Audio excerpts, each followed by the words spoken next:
So we already have talked about why classification error rate can't be used to grow decision trees because it's not sensitive enough. The proportion of observations which don't belong to the most common occurring class is not sensitive enough. So what's sensitive for us? So there are two things, Gini and entropy. So how does Gini and entropy work?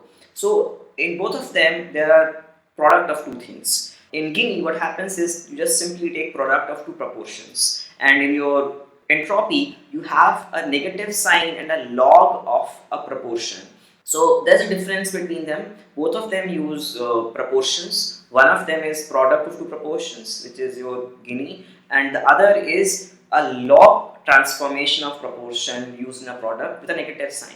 And the similarity with both of them is that both of them are close to zero if the node is pure. Node purity implies that most observations belong to the most commonly occurring class or one class. You can dig deeper into the mathematics of Gini and entropy on your own because this is kind of like assignment rather than a concept.